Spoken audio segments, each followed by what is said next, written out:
recording, and today we're gonna talk about what we're gonna talk about today, Nina. Oh, first of all, hi, my name is Fernanda and I'm a tech artist. My name is Nina and I'm also a technical artist. And today we're going to be talking about some lighter topics such as what do game devs do for fun? Nina, let me ask you something. Yes? What do you do for fun, aside from being a game dev? Make other game in my spare time. Just kidding. Well, like I do things just like normal humans do, you know, like watch TV, watch anime, and play more games. I know you joked about it, but I do know game devs who actually make games in their spare time, and I do not understand how they don't go insane.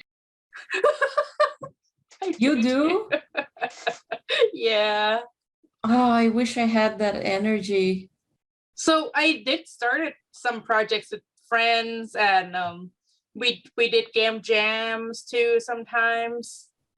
And yeah, that's fun. Well, people make games when they're not making games, or when they're what?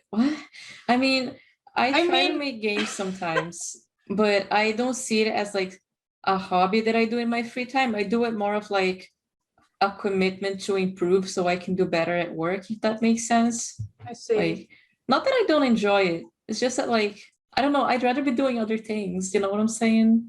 Sure. And I mean, it's totally fine if you do other things too, right? It's just that this is like my dream job. I'm working my dream job. Like, you know, I always see this kind of post online and like, oh, comment below what you'd be doing if money wasn't an issue, right? And I'm like, this. Not that it has always been this way, but you know. I would be making games. That's good. Yeah. I like my job, but like, if money really wasn't an issue, I would have like a huge farm and I would just like get on a horse and herd some cattle and like raise chickens. That'd be pretty cool. And like have my stuff in the farmer's market and sell flowers in a little flower shop. Wouldn't that be lovely? Yeah, it would be. Well, I guess this is a great segue into one of our questions, which is, do we have to play games all the time to be considered a passionate game dev? And I guess our answer would be probably not. No. Right? I actually know some game devs that don't even play games. Yeah. I mean, okay, I think it's necessary if you're a game designer, right? Because you need to know all those experiences and keep up to date with the current trend of games all the time, right? But honestly, if you're a programmer or an artist, I don't think it's necessary. I feel like for game designers even, because like if you watch gameplay of something, like maybe you don't have the energy to play it yourself, but wouldn't you be getting somewhat this same experience if you're a game designer and you're watching a gameplay of it on YouTube or something? I would disagree. So I actually got a chance to talk with a game designer from Blizzard a while back, and he has this YouTube channel where he analyzed the gameplay, comparing the gameplay between two games that have very similar mechanic. It's like shooting, horseback riding and whatnot, but like how the control feels, like, you know, the clunkiness, which like I don't think you can really get that if you only watch the gameplay, right? That's valid. But like when you move and you feel the heaviness of the motion and everything, I feel like that's something very important to know first-handedly. Yeah, also especially for working with accessibility, I would imagine. Yeah, I think that would be important, but also we're not game designers, but we're just making assumptions. Well, that being said, I still do play games like every day. Good. How about you? Do you play games? Sometimes I do, sometimes I don't. I like chill games like Minecraft because you can just turn off your brain and do whatever. I feel like Minecraft is one of my most favorite games because of that. Also Civ 6. Oh my god. You can kind of turn off your brain for Civ 6, kind of. It's still a strategy game. But you don't have to worry about visual things overwhelming your brain like Overwatch or Destiny 2. I like playing those games too, but like I get kind of nauseous a little bit because of everything that's happening. I do like games that you don't have to be very reactive to. Like like strategy games or simulators. Those are some of my favorite genres. Like Civ or like Oxygen Not Included. I can just keep going next day after next day after the next day because it's just it's so good. Yeah, sometimes I have my periods of playing Civ where I'll wake up, I'll eat breakfast, I'll play Civ, and then I'll just play all day, and then I'll go to bed, wake up, play Civ all day, go to bed. Because I just have these periods of time where I'm just extremely addicted to it. Dude, you'll get along well with Andrew, my previous roommate. He's like that. Civ 6 just really is that good. I don't think I've ever won a single Civ game, but oh really? Yeah, I just enjoy just doing my own little thing, and I get social anxiety from interacting with the world leaders. It sucks. What path do you usually pursue with Civ? Well, usually I play as the Brazilian Empire, and I usually go for a science victory. Sometimes domination victory, but domination victory, like you have to go to war. A lot of things. Yeah, like it sucks because I usually grow my military a lot. So I usually get very close to domination victory, but then you have to do like all this stuff. And I don't want to go up against some of those people. Their animations are so scary. See what you mean. I only attempted domination victory only like maybe a couple times, and at the time I would just try other stuff because like it's just too stressful to like monitor all fronts, like are they gonna attack me? Oh, am I covering this well enough with my military? Do you usually branch out your empire to a bunch of cities, or do you like to keep a few cities and make them very strong? I like to branch out and cover as much ground as possible. Yeah, I try to do that, but then I feel bad that I can't really manage some of my cities very well. Like, oh no, my citizens are starving. The AI is gonna get mad at me. I better make that city very good, and then all the territory is taken over around me. Civ 6 is such a great game. I love that game.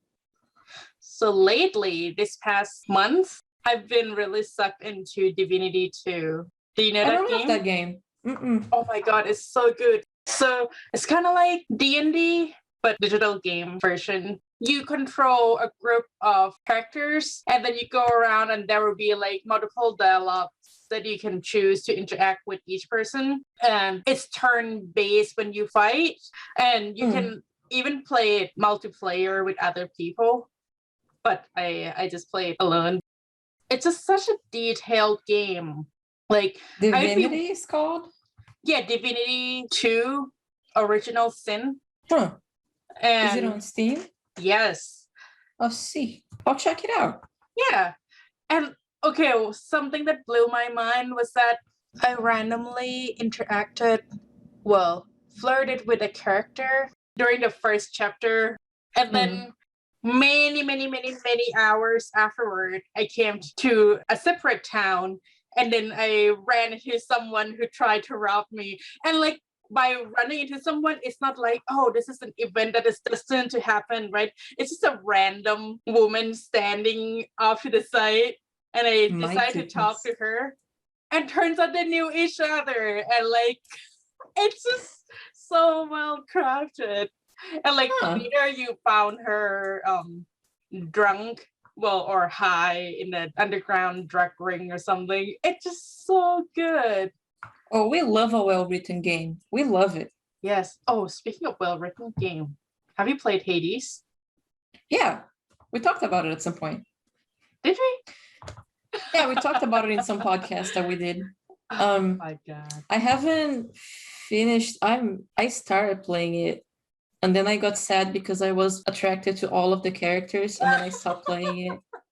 Then you gotta simp them all, get them nectar. But also, it's hard because I get so drained from being in front of a screen all day that I cannot. It's so hard for me to do things on a computer after work. Usually I just guilt myself into working out for like 2 hours, and then sometimes I don't, and then I just get sad and I take a shower. Other times I read on my Kindle. Sometimes I just watch TV from a distance, which is not the same as like being on a computer screen. Yeah, that was why I decided to also buy Hades on Switch. Yes. So I could just not sit in front of a computer and could just go chill in the living room. Yeah. But then there's a mental effort of actually playing the game. And then that's also hard. Like my brain cells, they can't take so much stress a day. They need a little time to rest. You can rest by playing Civ. That is true. I feel like, that's what I was saying. Like games like Civ and Minecraft, because they're slow paced, it's just easier to play at the end of the workday. Wow, we kind of went on tangent a little bit. I guess somewhat of another segue.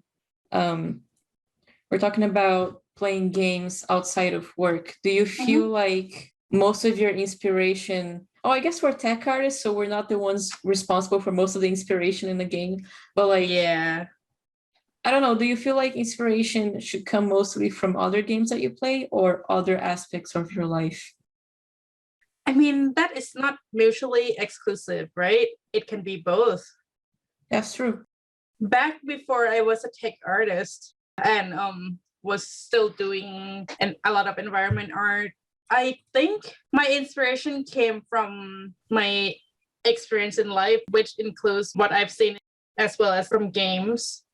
So I think everything just contributes to that. I mean, as tech artists, like sometimes I'm in the shower or I'm like exercising or I'm just about to fall asleep and then suddenly it hits me like, oh, this is how I can make my code work tomorrow. Have you ever had that happen to you? Not really. Oh, well. Damn. But yeah, I guess not really in the shower, but like I have had just like when I was doing some random things around the house or not actually working and the solution just kind of came. Yeah, just like the enlightenment, it comes to you. Usually when I'm having a really difficult problem that I'm trying to tackle at work, I like to leave, eat something, or like do something else for a while. And then usually I find the solution in a place that is completely unrelated to work. That's cool. Yeah. Also, wasn't there a thing that the shower, there's like a scientific reason why the shower is a great place to think? Why is the shower a great place to think? What are shower thoughts and why do we have them? Riding the brain train, free from distractions. I guess it's relaxing and you get a rhythmic sound of the water. Could be meditative, I suppose. Speaking of meditation, that is one thing that I'm doing a lot outside of work now. That's good. Yeah, and it's really surprisingly difficult. I used to do it a lot right after my breakup, but I kind of stopped and I'm back into it now. I'm using an app called Headspace. Not sponsored by Headspace, but hey, Headspace, one day you can sponsor us. Oh yeah, it's really great. Is it like a guided meditation with breathing and stuff? Yeah, it's like they have a bunch of different meditation exercises. They have some for work breaks. So the one that I did this afternoon was, take a break from work and do like this mindful, like this body scan mindfulness exercise while you walk a few steps forward. And I don't know, it didn't give me a lot of enlightenment, but I felt more relaxed when I came back to work. They also have a meditation jog, and Kevin Hart is the one who narrates it. So basically you go jogging for like 15 to 20 minutes and Kevin Hart is like, pay attention to your body while you jog. Like, it's really great. Huh, what about you, Nina? Do you have like any healthy habits that you picked up in this life? I guess maybe because I grew up in Thailand as a Buddhist, meditation just kind of something that came naturally. I feel like meditation is not necessarily like, you need to find a quiet room, sit down in the meditation pose and do all sorts of things, right? But it could just be in like an everyday moment. Maybe like you take a moment, collect your thought, be aware of what's going on in your body. It could just be a few seconds to kind of collect yourself.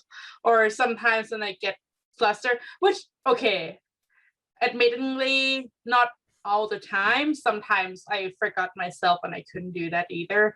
But you know, when I feel flustered, I just take a moment to like count and like feel my breath going in and out and be aware of my body, and that sometimes help me calm down or be more focused.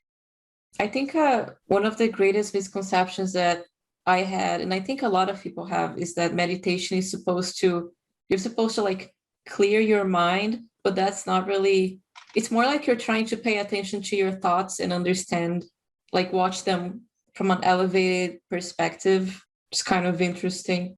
And I do believe there are different kinds of meditation too. But, you know, I only know this one kind that is just, you know, be more kind of focused on what's going on, be aware of your body, that kind of thing.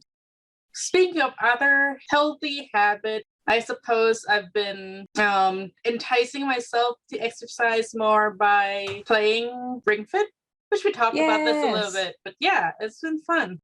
I still need to get the game.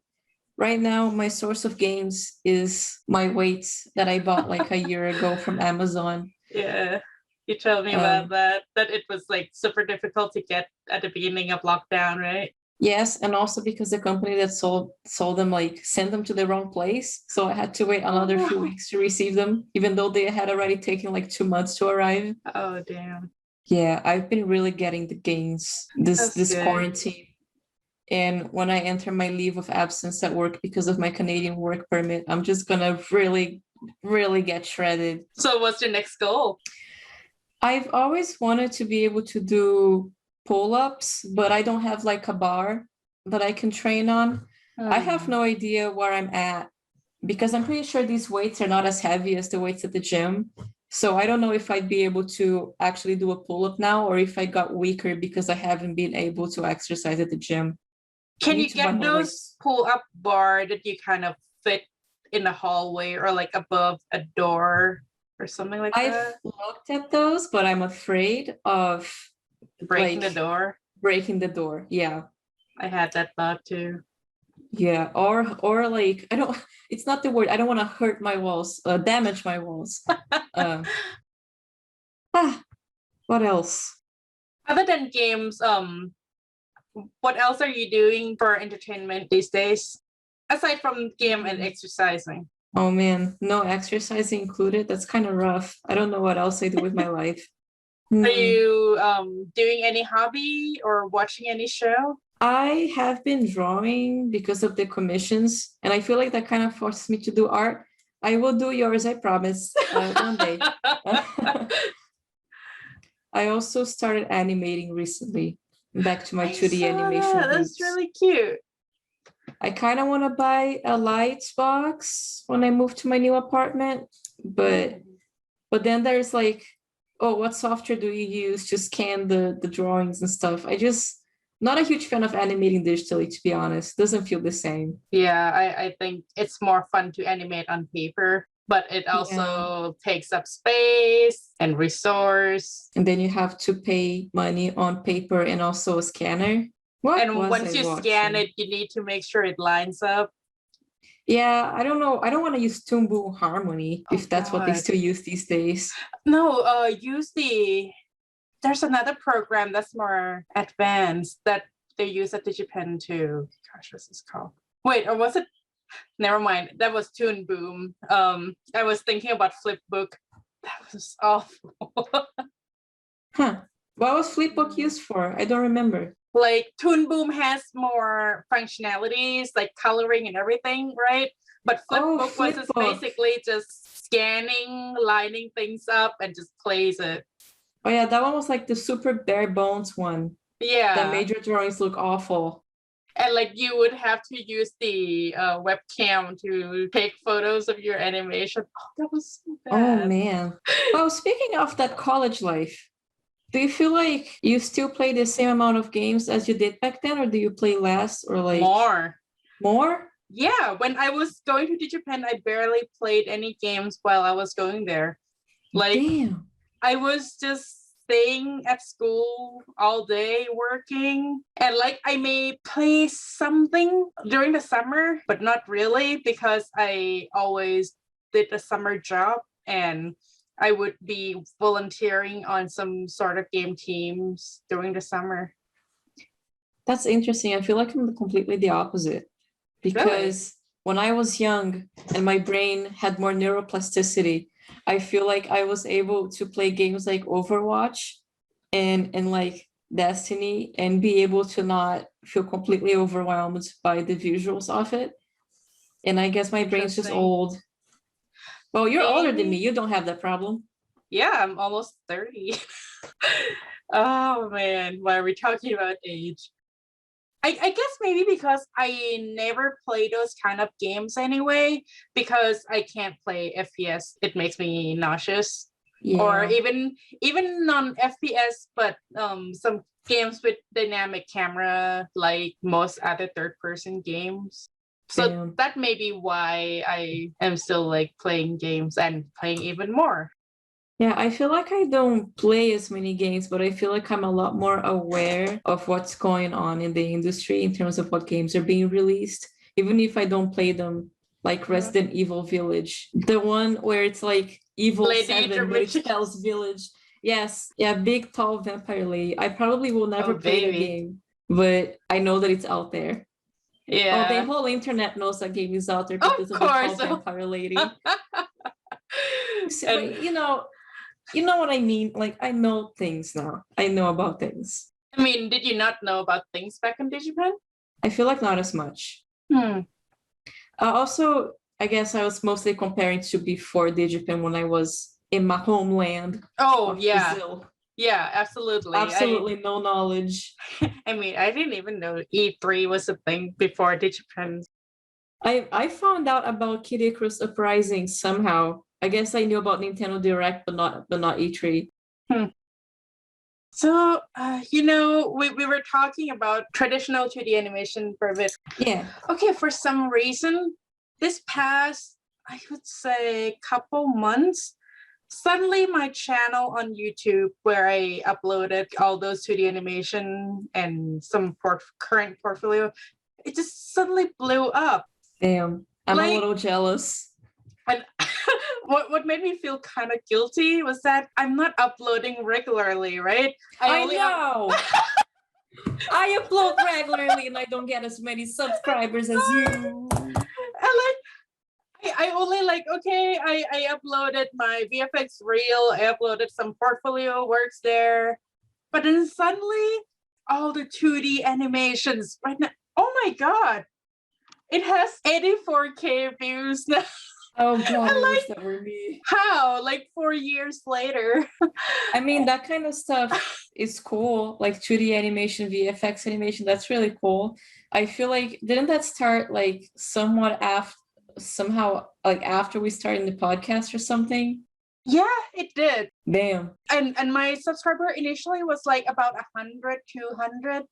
And now it's like 950. I don't have any. I just feel extremely guilty because I'm not even uploading on that channel. Oh, you surpassed me so quickly and it kept going up. I'm like, damn. I should just make some animations now. Maybe people will love me. Were you looking at my channel? Oh, I look at it every day and I feel just utter rage. I'm sorry, Fernanda. Oh, that's okay. Hey, everyone, please go check out Fernanda's Oh my channel. god, you have almost 1,000 subs, and you don't post anything. Oh my god. Well, it's that water splash animation you made. I should just make one of those. Are there comments on it? 6.7K likes on it too. Oh my god. Oh, damn, that's a lot of comments. Oh my god. Oh, I'm not even gonna look at it because I'm jealous. I'm not even gonna I'm sorry. Yeah, I don't know what happened. Suddenly the algorithm just found my channel and was like, yes, everyone look here. I mean, sometimes YouTube does this thing where a video gets on everyone's recommendations like 5 years later and then it just becomes viral. Like the song Plastic Love. You know that one? Plastic Love? Yes. Hold on. Let me send it to you and you'll be like, oh, Don't tell me you've never seen this thumbnail. Oh, I have it on Spotify.